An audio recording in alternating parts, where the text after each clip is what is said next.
各位观众朋友，大家好，欢迎收看1月24日 AM 新闻，我是嘉豪。要发生什么大事代，头先就来报您知。寒流来，19县市发布低温特报，也那热山上界寒有到零下11度，有民众走去爬品田山，雪无白色路径，是温过受伤。新北某一间公托中心要求婴仔挂喙罨，可能是目彩片水固定的喙罨，煞甲婴仔翕死，家属即马要来提告。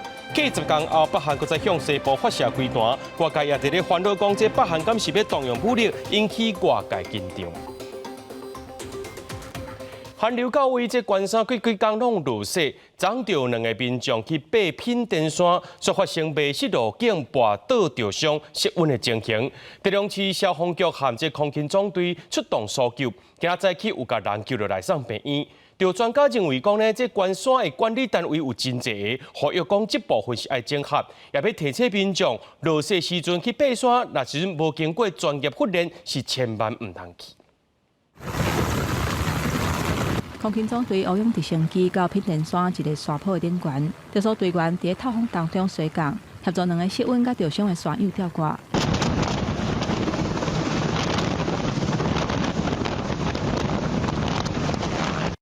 寒流到位，台中市政府23暗时接到通报，有2个人去爬品田山，因为山顶雪积真高，部分的路已经无法度辨识，而且因干那早真简单的困地，其中1个人还佫有失温，脚只偏甲腰咧疼的情形，无法度行路。救援人员为陆地甲空中同步救援，伫24早起8点45分完成吊挂，降落伫当时和平公园，了后送当时农民病院治疗。2人皆意识清楚，手脚冰冷无力。男性患者有跌倒受伤，背部及腰部疼痛，无法行走太远。救援人员立即提供热食及温水，并搭设帐篷供2人稍作休息。调查专家表示，落雪时阵步道甲山壁拢会结冰，是真危险。落雪期间，虽然无像风台陆上警报发布的时阵直接禁止入山，不过爱由有落雪爬山专业证照的领队来带领，而且准备冰斧头、冰爪等等落雪用的专业的装置。建议气象署宣布关山若有可能落雪了后，都应该取消登山的计划。雪攀里面的这个证照是属于最高等级，它必须要有基本的登山、溯溪跟攀岩的技术。那装备的话，最基本的你要有冰斧、冰爪，而且你的冰爪一定要6爪或8爪以上的。张浩勇强调讲，台湾关山爬山的管理，目前的情形会当讲是一般稀薄啊全头。权责的单位包括内政部、国家公园署、农业部林业、甲自然保育署、交通部观光署、甲各地方政府，而且步道的分级嘛无共款，也要整合。呼吁民众伫事先一定要做好风险的评估，唔通看轻落雪爬山的危险性。记者综合报道。寒流来到位，气象署对19县市发布低温特报。今早起6点外，全台湾上界低温度出现伫咧玉山半峰，是零下11度，雪的高度有5公分。也那合欢山昨暗要落雨。要落雪，这积雪大概是10公分。气象署表示，讲这阴暗到明仔载透早，天气犹原是真冷的，一寡所在会出现5、6度左右的低温。也那日时温度开始升悬，只不过这早暗温度会差真济。玉山北方看过去，拢看一片高高的雪，亲像梦幻金白世界。玉山气象站的人员无惊寒冷，无用青图太阳能板顶面积的雪。透早6点外，今仔日全台上低温伫玉山来到零下11度。那合欢山昨落雪也创入冬以来上济，积雪上深有10公分。上雪路一带因为积雪结冰还未扬，透早都有日头照白雪山头，那天白雪好天气，亲像踮伫北国，吸引真济游客上山来浴雪。山上天气晴朗出大太阳，山上因为海拔高。气温低，目前尚无融雪的现象。宜兰太平山国家森林游乐区虽然已经停止落雪，也毋过气温伫负2度到0度，树叶犹原有雾凇美景，最红林道甲蹦蹦车拢正常开放，吸引大批游客入园。屏东县八达埔山海拔3092公尺，山头雾气伫树枝连接就像野白色糖霜，规山头金白色，大埔市8公里以上的山形线，形成无上美景。那因为目前呢水汽减少，那预估可能在中午之后，那这个雾凇的情形就会消退。那今仔日白天上低温挂到马祖就有2.9度，本岛市林苗栗大河6.8度，气象署预计爱到25拜424日起，寒流减弱，气温才会逐日豆豆回升。虽然温度白天高温有回升，但是在周五的清晨跟周六的清晨，因为水汽是比较少的，有辐射冷却效应的影响，感受上是属于日夜温差偏大的情形。不过前中央气象局长戴明典指出，主要低压呈现低流状态，明显回温的时间点，恐惊搁延后1天左右。另外，25透早放射冷却效应会比24内地更加明显，无排除苗栗等地区会出现6度左右的低温。记者综合报道。国民党中常会今日通过推派韩国瑜甲江启臣参选立法院正副院长。那目前民众党8席变作是关键少数，正是传出讲内部有声音要分裂投票，院长支持民进党的尤锡坤，副院长要投国民党的江启臣。但是这个会议呢是民众党来全部否认，也强调唔通乱团，要等26党团会议了后再决定。好，国民党党团很团结哈。自己在讲说好，要保好韩国瑜好，你们要保票。这电话伫的负责人是要求国民党的立委唯一支持韩国瑜，票袂当走去。立法院就是要做龙头的选举，国民党中常会议是通过韩国瑜配江启臣参选后一届立法院的正副院长。党主席朱立伦讲，选举一定会团进团出，嘛向民众党发话。同时，我相信也很清楚的回应了包含民众党的朋友共同对国会改革的一些想法，都在昨天我们表达的5大改革方案当中非常清楚地展现出来。韩国瑜嘛伫面册回应民众党的诉求，发出共同合作来修法，再做完善国会，并拿白合作。本地嘛传出柯文哲要表态挺韩国瑜，但是民众党是不会签这个讲法。佮有报道讲，民众党的内部有人希望讲院长投民进党的尤锡坤，副院长投国民党的江启臣，要分裂投票。不要以讹传讹，我们的立场很清楚，就是台湾民众党会有自己的主体性，也会做出自己的决定，那也不需要来分化，也不需要来挑拨。日前其实包含我们民进党的党团总召柯建铭也已经公开的回应嘛，民进党这部分目前还是规划会去走自己的路这样子。民进党杀尤锡坤蔡其冲过来战，民众党的8席变作是关键少数，到底要支持谁？黄珊珊强调讲，民众党有主体性，爱等26党团会议了才当决定。记者综合报道。中共继续了来台湾，国防部早起公布，中国军机来7台，军舰来5台，要一粒空飘气球经过台湾北部天顶，离家人西方只有57海里尔。国军强调，拢有伫监控，也强化建军备战。陆军机部第234旅伫咧屏东三军联防基地进行过年进前上阶段的联用操演，出动各项现役装备，阿帕奇直升机发射海神火箭弹展现威力。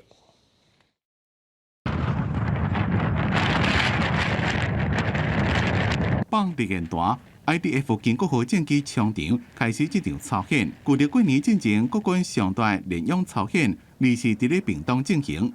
日军的机动部队第234旅担任主战部队，出动各种的现役武器装备。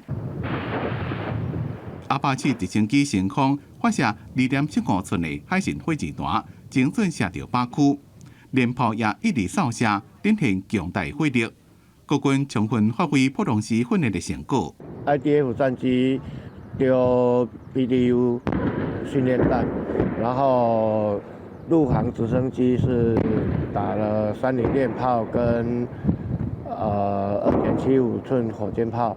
国军所排定的操演科目，地面部队也有自走炮、各式的迫炮，也有标准飞弹，模拟敌军登陆进行驱离的任务，搭配各种的机情。特殊目标，国军强调秉持备战无求战、应战无骗战的精神。操演国拄到好天气，请真侪军事迷来记录国军的风采。我觉得那个炮弹射击的声音，然后站在这里感受到那个震撼力很强烈。面对中共的挑战，国军继续强化部队的实力。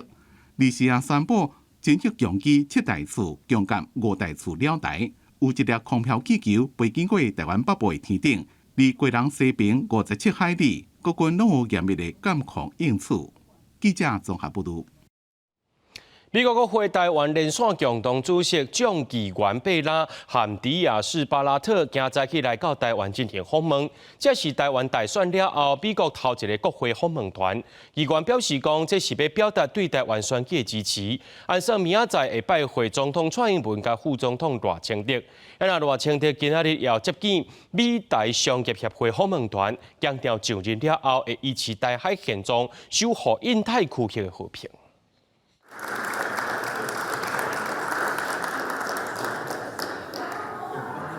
正副总统当选人赖清德甲萧美琴，二是伫咧总统府接见美台商业协会访问团，由前美国国务卿次卿克拉克担任团长。克拉克也恭喜赖清德当选，希望未来会当加强台美经贸关系合作。We wanted to come here as a sign of respect and support and a pledge commitment to Taiwan and the future. 未来我将带领新政府团队继续坚定守护民主，维持台海现状与捍卫印太区域的和平稳定。赖清德向美国访问团重申维持台海现状的立场。在这个时阵，美国国会台湾连线共同主席众议员贝拉一个迪亚士巴拉特也来到台湾。这是大选过了第一个美国国会访问团。贝拉讲，因来的目的是要表达对台湾选举的支持，一个加强美台之间强烈的经济甲国防关系。二个也甲总统蔡英文一个总统当选人赖清德见面。We are not endorsing Taiwanese independence. Taiwan is a province of China. 在进前菲律宾总统小马可是因为伫社群平台祝福赖清德当选台湾的总统，中国对此强烈抗议，甚至中府的官员也个互相呛声。小马可是23伫咧接受美国媒体专访时阵，澄清祝福赖清德的言论是具有礼貌。菲律宾依然是坚持一中政策，无支持台湾独立，也强调菲律宾支持和平，无希望发生区域冲突。记者综合报道。中经院预估台湾2024年经济成长率是3.1%，平去年10月所预测的是加0.09个百分点。在咧投资和外国净需求的加持之下，今年台湾的经济有可能会起起来。不过有学者是认为讲，这全球和台湾的经济也是充满变数，因为通货膨胀、地区买物件能力降低、所得分配的恶化，拢会影响到全球贸易动能衰退。这短期来看，应该是无啥变动。在咧终端需求疲弱、地缘政治风险加悬的情形之下，厂商路订单明显变较保守。经济部发布2023年12月份外销订单的金额是438亿1千万的美金，年减16%，表现无像市场预期的遐好。预估今年1月份外销订单的金额会伫400亿美金以下，年减幅度扩大，嘛引发各界的关注。台湾数落来经济走势，中经院发布2024年台湾经济成长率是3.10%，成长的模式，内需甲外销表现拢也袂歹。台湾是以出口为导向的一个经济体，是 AI 相关的一些伺服器啦，或者是晶片啊这一些的一些出口，可能会带动一些经济的一个成长。中经院认为讲，今年国内经济成长会由去年主要民间消费，转做是投资甲国外净需求。这两大面向会互今年台湾经济带来成长。不过学者认为讲，目前全球甲台湾的经济要是充满变数。未来1年之内，整个出口的状况还不会太好啊。那主要就是因为这个全球的这个需求还是面对一个相对比较高的物价上涨的情况。邱俊英表示，全球经济结构目前是转变了真紧，包括全球产业分工真深的台湾，都要谨慎来面对。景气无好是经济结构转型的机会。台新金控头桥的经济学家李定武表示，大家对利率太过期待，对市场太过乐观，是真危险的代志。你可以看从通膨下降的速度，或者是从这个联总会的态度，其实我们并不会觉得今年上半年有降息的机会。李定武提醒，即马中国陷入经济困境，无法度搁对台商提供经济优惠的条件，未来百面会走向以商逼政、威胁施压。台商真恶脱离两岸政治冲突，而且5月20新总统就任进前，台湾会面临历史上上大的军事压力，台商都要为政治风险做好准备。记者综合报道。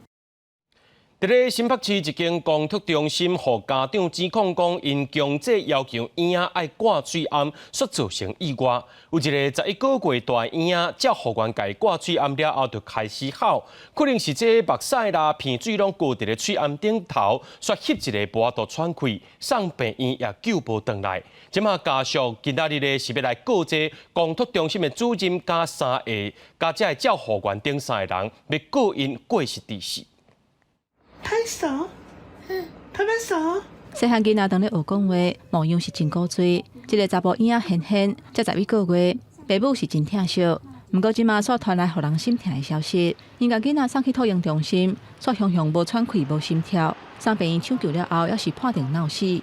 家属公布立场，决定赔偿，而且控诉公托中心无好好照顾囡仔。当时的情况下，已经口罩全湿了，都吸住了。他就没办法自救吗？那你为什么要强迫他戴吗？你没有办法一直顾着他，你为什么要做这个呢？这个案件发生在2日，查甫婴仔因老爸指控讲，这间公托中心要求囡仔伫学校内底都要强制挂喙罨，痱痱把甲喙罨流落来，佮去有照护员挂起哩。因为安尼伊是大声咧吼，若像流目屎佮流鼻水，喙罨全咧淡起，全规个甲喙甲鼻打掉咧。5分钟了后，伊就无喘气，全拍落。嘛，这个照护员前后拖20多分钟，才发现有各样。好不容易等了8、9年，终于来了这一个小孩。那我没想到说，就是好不容易来了这个小孩之后，就这样子跟我们相处11个月，这样就走了。小孩口罩湿的时候，你们知道吗？知道吗？痱痱因爸母伫2日，告3个公托中心的人员过失致死，2个照护员拢互医生检方复审。那出代志的这间公托中心的负责人回应讲，最近是传染病高峰期，考虑保护囡仔的健康，才会有喙罨令。因为最近的那个疫情的感染哈，就是一些病毒感染太严重了。那我们基于是在保护孩子的健康，避免交叉感染之下，才会有这样的一个动作啦。针对发生这项危险的代志，公托中心的负责人是几下届回失的。新北社会局嘛强调讲，案件发生的原因，要爱病院甲司法单位来厘清，那违法的情形会依法来处分。我们会持续陪伴家长，提供任何需要的协助，也会进行相关调查，了解事件的原因。如查有违反情事，会依法裁处。从去年的3月6号之后，随着校园口罩的解禁，就已经没有再实施托婴中心的口罩令。这个查甫婴仔，他像去互喙罨翕死，外界嘛甲责任指向是中央的托婴中心喙罨令。不过，疾管署驳回讲，相关的规定伫去年就解除。这个案件是托婴中心因家己的规定，嘛无建议2岁以下细汉囡仔挂喙罨。记者综合报道。台北市某一间国小传出霸凌事件，一位捌代表台湾参加国际比赛有得奖的竞技国手，互指控讲伊长期甲特定同学霸凌，而且伫咧霸凌调查期间，佫互选做是模范生，互受害的学生家长是无度接受，因出面开记者会，指控这学校的校长甲老师拢伫咧搅乱。但是我希望我们的挺身而出，能够让我的孩子是最后一个被模范生暴力殴打的孩子。想到家己的囡仔受到伤害，做家长的情绪真激动，哭袂停。伊出面指控台北市某一间国小的竞技小国小 F 学生，伫4年的时阵用肢体霸凌特定的同学，时间要到1年，也捌伫咧上课时阵摕家刀、铁锹甲人恐吓。我们的孩子到今天，即使听到模范生的名字，都会感到恐惧跟害怕，再次被他肘击或飞踹。我的孩子被拿剪刀、铁枝恐吓说我要杀了你，代课老师还可以装作没看到。这不是一般小朋友的打闹嬉戏，这是一位代表台湾比赛、曾拿下国际奖项的竞技国手。这样的力气把我的孩子打到曾经喊疼痛，也因此去就医。家长讲，囡仔互人霸凌时阵，有甲老师讲，嫌讲老师无通报。命这个 F 学生伫咧被调查时阵，还阁做模范生，互受害家长无法度接受，讲学校的处理真消极。经过霸凌事件，新的一个学期能够有不一样的一些隔离的手段，学校都是拒绝的。不管是校长在处理过程当中，或者是老师是不是有知情隐匿，我们教育局都会来进行调查。如果调查属实，校长的部分就送校长层级考核会。台北市教育局讲，所内会调查校长、老师伫咧处理过程中是毋是有违宪，另外将会要求各学校定模范生评审规范，做好相关的机制。记者综合报道。人讲千金买厝，万金买到好厝边。住伫咧高雄前镇呢，有一个住因兜楼顶的民众，当期甲这户宅当作是粪扫场，常常甲这粪扫拼去楼骹的这个户宅顶头，而且这款的行为已经有1年咯。李长也讲，这粪扫就清袂了，已经通报环保局，按算要装这电眼监视器，希望会当阻止厝边乱弹粪扫。爬起1楼的厝顶，就当看到有人弹粪扫伫户宅，地下内底粪扫也甲规世界。前镇区的狄中里李明真困扰，因为常常粪扫位楼顶乌白弹，规个户宅拢是杯啊、纸盒顶顶的粪扫。附近上少20户里面拢受到影响，鸟鼠、家纸伫内，里面拢真无奈。伊拢无出去倒粪扫啦，啊，即马伊食遮个物件，不管食麦当劳啦、鸡蛋壳啦，还是啥物，有一大堆哦。拢往外丢，安尼就丢啊！伊拢撑到晚上11点，才无关掉的时阵哦，安尼弹落来迄落去啊。居民讲，因厝边恶迹行为已经有1档啊，里长连续接到居民通报，嘛已经清几若摆。里长表示，大家拢知影是倒一户弹的，只是无证据，环保局嘛袂当罚钱。目前干来当车主和暗时开电火，互弹粪扫居民知影有人咧注意，请因莫搁乌白弹。拜托遐个住户大家协助。开暗时开电火，装电火来甲伊翕看掠着的。查明污染行为人后，依违反废弃物清理法第27条规定，裁处1200到6000元罚款。里长讲，伊已经通报环保局，这礼拜环保局有人员来稽查，嘛协助装电杆，毋望歹厝边莫搁做无公德心的代志，互里面清气舒适的环境。记者钟义辉、邱昭勇高雄报道。今年上解强的寒流来到位，为了要帮助弱势族群也有家友，真安基金会将化站河调县新人士发放这保暖的物资甲烧汤食米，也启动防寒机制，开放家友过暝的临时安置服务。民众排队等候，但要领保暖的物资掺食物。今年上强的寒流到位，中华有善心人士捐赠物资予仁安基金会发放，希望伫霜风正骨的天气，弱势民众会当穿好烧，食一顿饱。因为现在其实很多那个街友，他们其实很缺乏这个区块，然后我希望就是可以把这一份爱可以多跟大家分享。逐年寒流来啊是啥咱就侪咱独居老人啥其实。一直拢是无即个物资通去食饭的，想讲咱就是取之于社会，用之于社会，咱嘛做这个机会，来造福咱这个社会。除了有民众提供的爱心饭菜、保暖的物资以外，仁安基金会考虑到家友无一个通热风炸雨的所在，嘛启动关怀机制，温度若比15度较低，就会开放临时过暝的安置服务。最近咱天气较寒，咱会真烦恼讲因的身体袂堪住，不管是民众有发现，还是讲家己有需求的，拢会使打电话来阮遮，无就是打电话予县政府1957专线，社工拢会来帮助因。仁安基金会表示，目前彰化山阁有9个眠床位，会当予家友暂时照住，卖参政府合作，加强暗时的巡视，发放物资。不过这阵啊，真欠泡面、饼、面条这类物资，基金会嘛望社会大众捐献爱心，同齐帮助家友度过寒冬。记者杨淑晴彰化报道。带观众朋友来看这个俄乌战争前线上最新的消息，有一台载着65名乌克兰战士的罗西亚的运输机，伫当地时间早起11点左右摔落来，无人机顶头74个人全部过往。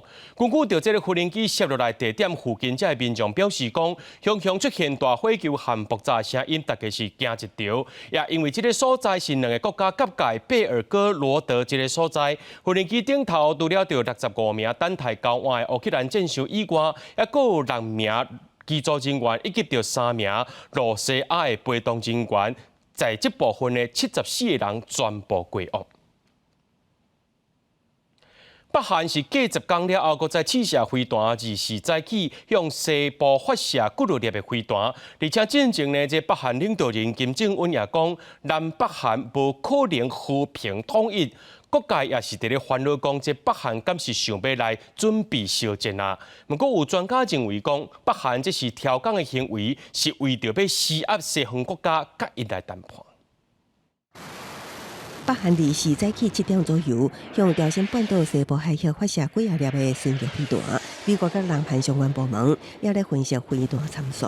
北京市密切关注北韩军事动向，这也是北韩自10天前发射低档弹道飞弹以来，有新的动作。 북한의 순항미사일 발사는 탄도미사일과 달리 유엔 안전보장이사회 안보리 결의 위반에 해당하진 않습니다.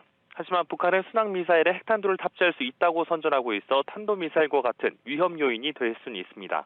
除了伊伫试射飞弹，北韩这个月也宣布废除组织两韩对会的政府机构，祖国和平统一委员会拍算修宪，将南韩列为头号敌国。那美国行星实验室伫23日的卫星影像中也发现，位伫北韩首都平壤南部郊区的通讯门已经互拆掉，引起各界联想领导人金正恩进前主张，南北韩已经无可能和平统一。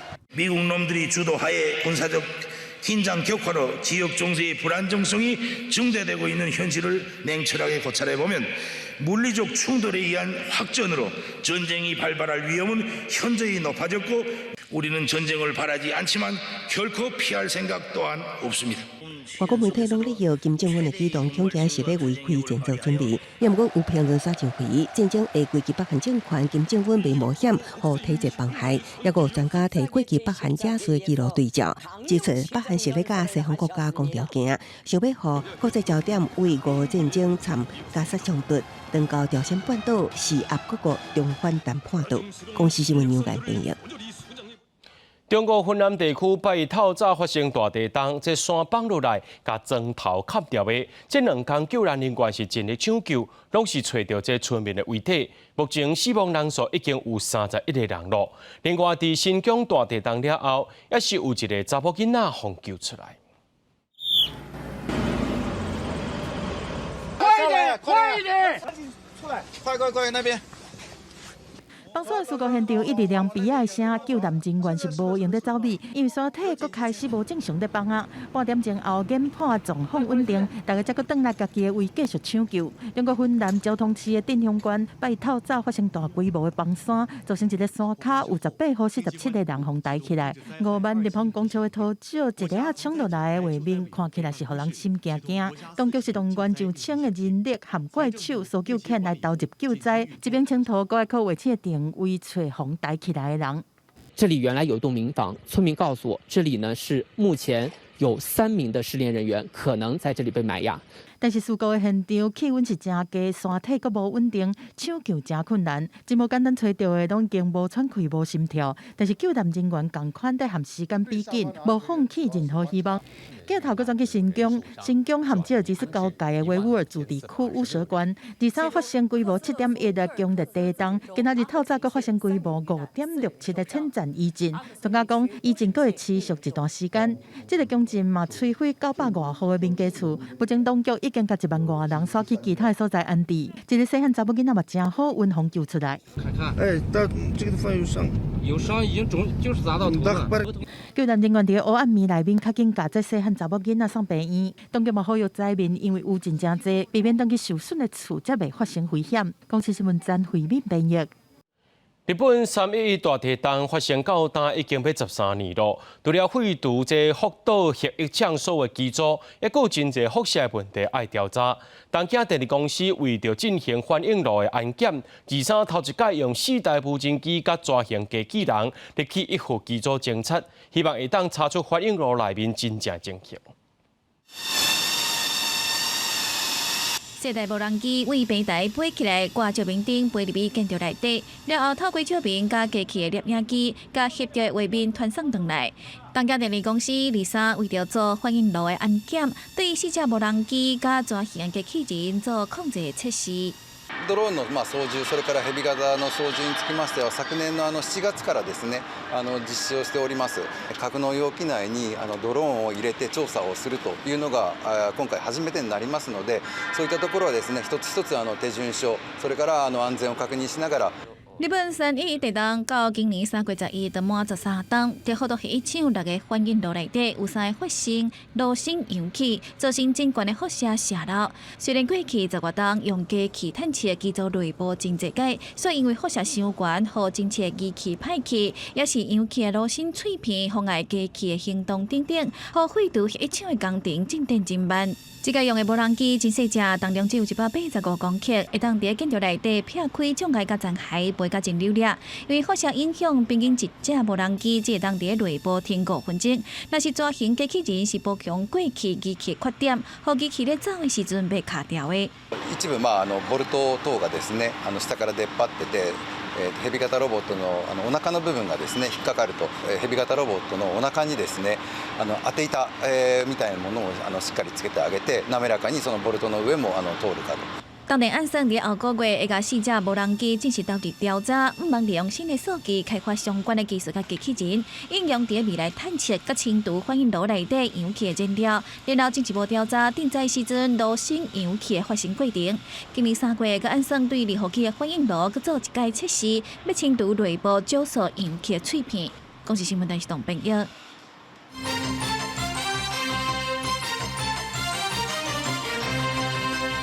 针对中航空技术工会提到罢工权，按算过年前后启动罢工，交通部民航局含通知政府目前拢伫咧协调，陆续双方今仔日搁再进行协商，今下伫咧技术外站福利含薪水制度有部分共识，也若停止直接新聘请外籍驾驾驶的议题呢，按算后礼拜3继续协商。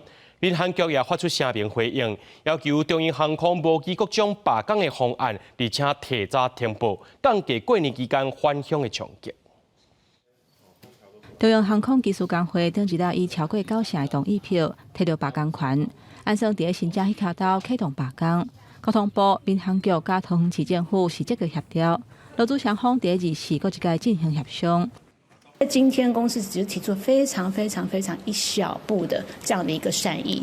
那么在明天的理事会，我们会再继续后续的讨论罢工的后续的准备。下晡协商结束，劳资双方敢若针对技术外站福利甲升级制度有部分的共识。工会表示，25理事会会讨论后续罢工相关的细节。中央航空公司嘛答应讲，协商的内容会等去个讨论，按照后礼拜3会进一步来协商。如果公司能够提出具体的对案话，那我们下一次预定开会的时间是在下个礼拜3同一个时间。针对航空公司罢工，有旅行业者呼吁，罢工的预告期要提早1个月，来保障出国民众也有旅行社的权益。消基会嘛讲，去年3届航空业罢工，上大的受害者拢是消费者，要求主管机关都要适当来介入。24小时前才通知的话，旅客跟旅行社是完全没有应变的能力，我们是没有办法去迁转、去改变航空社，因为春节期间几乎都客满了。因为罢工没有办法出团的情形呢，就只有退费表示对于消费者所受的损失完全没有任何的赔偿对于消费者来讲也是非常的不公平。消基会认为讲，除了要有一定时间罢工的预告期以外，嘛袂当甲罢工认定做是不可抗力的因素。航空公司甲旅行社都要负起消费者损失的赔偿责任。另外，对航空业罢工理由不明显的争议，经管会表示，中央技术工会目前也无实际行动，对已经有买理由不明显的旅客，保险公司袂当无赔。记者综合报道。国民党立委为着要找出到核电厂延长的这个解决方法，新会期会修正核子反应器设施管制法，无要设定延长的申请期限。新北市长侯友宜就表示，这能源转型是国际趋势，要确保核安，互全国拢有电通好用，用电无问题。也毋过，这民进党的立委王定宇就问新北市政府，敢会核准单式暂时储存设施的建造甲使用执照呢？这个话题也引起外界关注。面对台湾电力的问题，国民党是大骂民进党错误的能源政策引起欠电的危机。遮侪哪位决定要伫新会期开第一枪，推动修法，要替核电厂的烟液来解套，要修正核子反应器设施管制法第6条，就是无要设定烟液申请的期限，交予主管机关来审核，检视安全了后，就会当运转。新北市长侯友宜二是讲，能源转型是国际的趋势，遮侪先进国家已经把核电看作是清气能源，重新推动以核减碳的永续转型。核安一定要把关好，我们希望大家都有共识，我们都希望能够在核安安全为底下，不断的逐步的推动，让整个全国的供电是唯一的。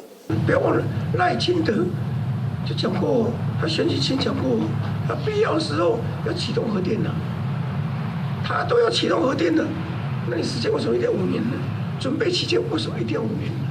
国民党、民众党立委的席次加起来过半，那边合作修法过关的可能性真悬。核电厂烟液的修法，红看作是那边合作的刺金少，那也放出善意，话话在也爱合作。连一个核废管理法都生不出来。2017年所提出来的集中暂时中期储存的计划，原地踏步，这不是一个负责任的执政者所应该展现出来的态度。不过，总强调和任何政党都有合作的机会，嘛要求民进党正视核废料的问题。民进党王定宇是批评讲，国民党用政治手段解决科学问题，引起灾难。那接下来临时之后有永久的处置场，请问国民党，你们哪一个执政县市要当作高阶核废料的永久处置场？美国是可以放在偏远荒芜的沙漠里面的飞弹井里面，台湾要放在哪里？王定宇质疑讲，中国甲的核废料要放倒位？还有伊执掌的新北市政府敢卖核准大式暂时收控设施的建造死照。另外，台湾常常跳电停电，王定宇讲这是因为输配电网伤久，批评国民党破病黑白找医生根本就无真正解决问题。记者综合报道。三立入股中嘉顶头的宏顺公司违反着中嘉交易案声录，这媒体经营者有频道经营权达到独占的红线。NCC 今仔日罚中嘉所属的12间系统经营者，总共罚1440万，而且要求宏顺限期改正。各界关注三立入股中嘉顶站宏顺公司违反中嘉交易案付款，媒体经营者同时有频道经营权，引起媒体掌控争议。甲 NCC 监视重新审视三立案的讨论，对此 NCC 讨论了后，立时裁罚中嘉所属12间系统经营者，总共罚1440万，要求其改正，并裁罚1440万。委员会认为这个事情会影响整个产业的秩序，所以委员会认为他要在8月31之前改正完毕。NCC 也要求宏顺限期改正，若无执行，相当罚30万。也毋过 NCC 委员李丽芬甲王维晶认为业者的违规行为，较歹采取，提出无同意书，建议 NCC 应该先对宏顺救济，高受罚增加对违反付款规定的相关处分罚款。另外，对假电视承诺全时段无制播政论性单位节目，所伫大选进程制播政论节目无符合营运计划 ，NCC 也给警告。警告在行政法上，它也是一个处罚，它同时会计入到我们的这个处罚的次数里面了，对于它未来的整体的那个评鉴跟换照，其实是有重大影响的。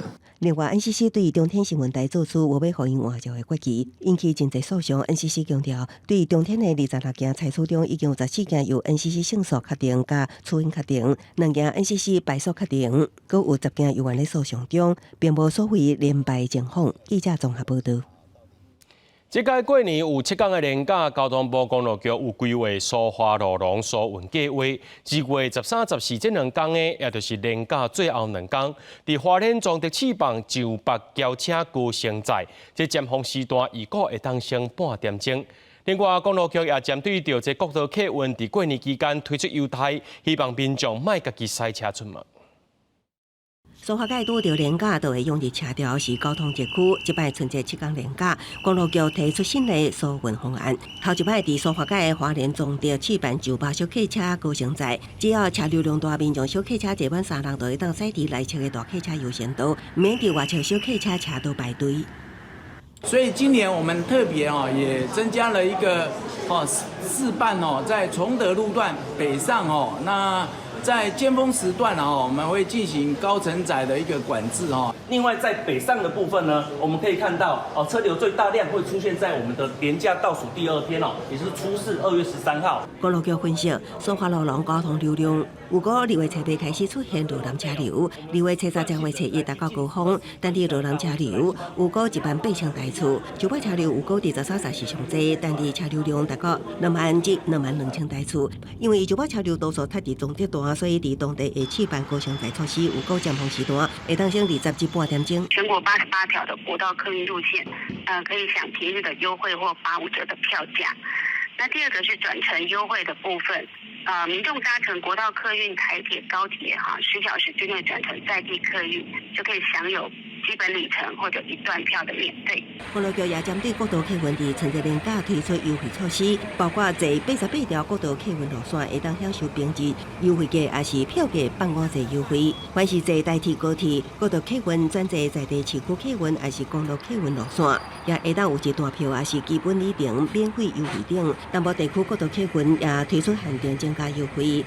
安尼降低春节期间私人运输使用，提升交通顺畅度。记者综合报道。寒流到位，有不少人会使用这雾烧贴啊。不过医生也要提醒讲，这雾烧贴啊是医疗器材，使用的时阵呢，这温度袂当超过45度，而且特别使用的时间袂当超过20分钟。特别是婴儿有新的妇女、行动不方便的人，上好莫用，则被雾甲碰怕。寒流一波接过一波，温度降低，血管会收缩，循环嘛会变较歹。尤其是上班的人，常在坐咧用电脑，较会有肩胛头、颔骨酸痛的困扰。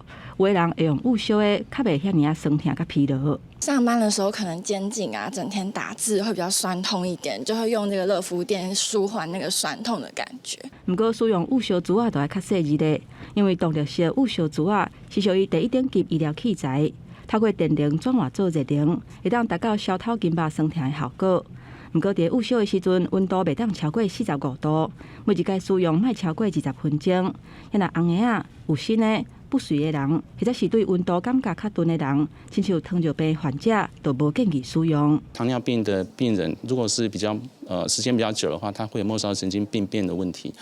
那末梢神经病变就会感觉迟钝，就是他可能有小伤口不知道，或者是过热他也不知道，所以使用时间一长的话，它就会热累积起来，就会产生一些烫伤。医师强调讲，雾烧珠毋是用愈久就愈有效，临床捌受伫中风的患者，因为长时间使用，发生皮肤红、肿、碰拍送病院的个案。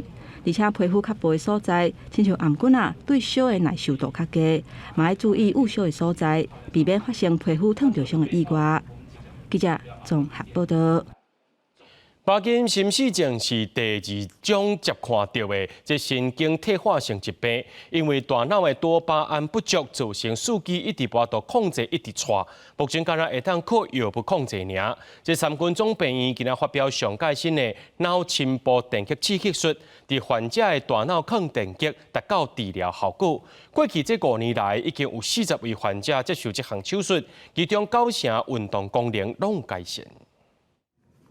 影片中50多岁胖女士双脚袂当控制，一直错，走路也跌跌倒，需要靠轮椅才会当刷动。互医师诊断是帕金森氏症第3期，也毋过因为药物治疗效果无好，病况恶化真紧。2年前伊接受上新的脑深部电极刺激术治疗，今麦会当正常生活。这能够自己走啊，人都不能自己走啊，都真坐轮椅啊。现在不用坐轮椅，可以自己走啊。然后想去买菜也可以去买菜啊。三种医疗团队表示，帕金森氏症是自序失智症第2常看的神经退化性疾病，主要是因为大脑多巴胺神经细胞退化，造成脚手会错、强硬走路异常等动作障碍。目前大约有8成患者会当靠药物控制病情，不过若药物控制无好，就会当考虑采用上新的脑深部电极刺激术，叫做 DBS， 也就是伫病患清醒状态受理电极，利用电流调整刺激器的参数，达到治疗效果，也会当降低药物产生动作失灵的副作用。因为我们做这种电生理做很久了，我们还是比较坚持，它就是改变那个讯号，把那个讯号不正常需要压下来，然后它的症状就会好。医疗团队强调，把精神失症的特别环境不明也无法度治本，只会当靠药物甲手术延缓神经退化。目前3种引进上新一代无孔立体电位系统，会当大大提悬手术精准度。那过去5年已经有40位把精神失症患者接受这项新疗法，其中9成以上患者手术了后运动功能拢有改善。记者综合报道。有一寡车牌英语字读起来真像歹听话同款。即马公路局开放2个月时间，让民众上网络表达意见，而且票选了后无适合的比率，若有10%以上，就甲这英语字暂时保留，车牌袂阁印啊。民众买车咧检车牌的时阵，有袂少人拢希望有一个好记，念起来阁有好格调的车牌。不过为英文的组合读出来，若变做歹听的谐音，恐惊会造成困扰。英文字母也会看一下，总不能太奇怪的，毕竟车子自己在开的。像台语的谐音，我就会比较避开，这样比较忌讳这样。像 GY 什么的，我就真的会避开。目前在台湾汽车车牌号码是由3个英语字母甲4个数字组成的，而且采一车一号来核发。考虑英语字母读起来敢是有意义，或者是有无好听的谐音，甲文化、时空环境，也佮有个人的主观有关系。为着调查所落来要制作车牌各方的意见。公路局列出亲像卫福部 CDC、朴树学位宿舍 PhD、KFC 肯德基、CGG、甲 PGY 无爱谐音等等拢总11组。为2月16日开始，2个月时间邀请民众上网写意见。比如说去年也有1万多民众上网来表达意见，比如说 LGY 就超过20以上认为不适合，那我们就暂时不制作，因为不制作大概可能20年之后要再制作都还来得及，后排制作是公应无虞。公路局表示，这组号码比论 AAA 为0001到9999，排除4这个数字了后，还有6560组会当使用。所以未来投票了后，无效用的比率达到10%以上的号码，都会来做暂时保留，袂摕来做车牌号码。而且这嘛袂影响车牌制作甲民众的使用。记者综合报道。时代愈来愈进步，工业园结合智慧科技，互生活更较利便。其中包含车用的实景智慧窗仔，透过会当透光的显示器结合景点导览，未来坐公车、坐火车，甚至是无人机，看窗仔就会当知影资讯咯。公车驶在大路上，只要经过热闹的景点。边仔窗仔门连面就显示出相关的小界。工业园利用会当透光的显示器，研发出车用互动智慧窗仔。未来无论是火车、公车，甚至是坐无人机，拢会当用。透过这个透明的一个智慧窗帘，你眼睛看到什么样的景物，这个景物相关讯息就直接呈现在前面的这个透明窗户上面。另外一项是研究团队利用纤维，把原本一条20块的鸭带，透过技术。变成价值8万的人工金带，今年准备要进行临床试验。传统的人工韧带，其实在使用上最大的一个问题就是长期磨损。从原来的一个也许20块的售价，能够提升到人工韧带是一个高阶的医材产品，能够达到价值到8万块的一个作用。工业园院长表示，工业园过去在经济成长过程中扮演真重要的角色。未来会继续帮助台湾产业在国际上发光。科技研发、产业的推动，还有我们社会的公益方面，还有我们人才的培育，还有我们职场的友善，最后是一个环境的一种永续，让我们整个研究团队有一个努力的一个方向。这个就是也是帮助台湾产业继续往前走的一个力量。除了发表新科技。工业园也公布2022永续报告书，内面记录去年工业园推动的成果以及未来的目标，希望对台湾做出更加大的贡献。记者杜君和新店报道。寒天19位有真侪大鸟来到南边过冬，花莲的野鸟学会就发现讲，市区的田里最近出现一只西霹靂亚灰鹤，是2级的保育类动物。台湾是看无几摆，出现伫咧花莲却是头一摆。只听讲，真罕见的灰鹤出现伫花莲，袂少爱鸟的人无惊寒冷，早念器材为全国各地赶来翕。也毋过灰鹤警戒心悬，只要有人挖见就会飞走，所以鸟友也真犀利，都惊去干扰这位人客。感觉就很开心啊，因为它不是台湾的啊，很难得看到它。就是稀少，比较少过境台湾啦。来台湾已经没几次了，会了，因为这只是小朋友。花火平常热天的时，主要活动伫西伯利亚、环西市境；寒天的时会迁徙到欧洲甲中亚热带休冬，全世界大约40万只。花莲是头一摆发现这只体型较细，研判是做无路才会飞来台湾。它在迁徙的时候，可能遇到一些气候的变化，一些比较急剧的一些天气影响啊，然后它可能这一只单独的一只，它可能走失、迷航等等，才会到台湾来。eBird 上面的一些鸟类记录来看，在花莲算是第一次出现。因为花火是受到保护的立即保育类野生动物，官府也呼吁民众观赏的时唔通去干扰。乡亲们去侵扰它或是喂食它的话呢，会触犯野生动物保育法的规定，那会有1年以下的一个徒刑拘役，或者是一些并科罚金6万元以上30万元以下的一个状况。因为花火爱伫产地找食，馆长市政府也呼吁农友将事耕作的时，会当以礼上台，互这只鸟仔伫遮度过寒冬。记者综合报道。明仔载天气是好也是歹，做伙来看预报，恁就知。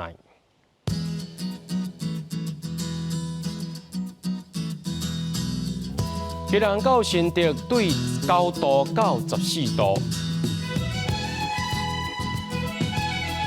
苗栗到云林对8度到19度，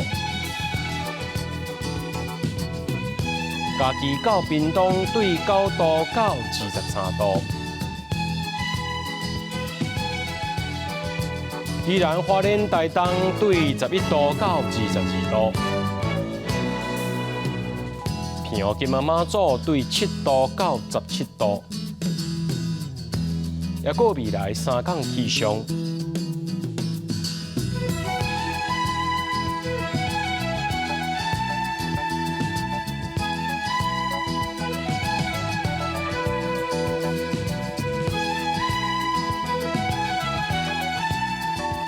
新闻最后，感谢各位观众朋友收看今日AM新闻，我是嘉豪。明仔载暗时7点，咱再相会。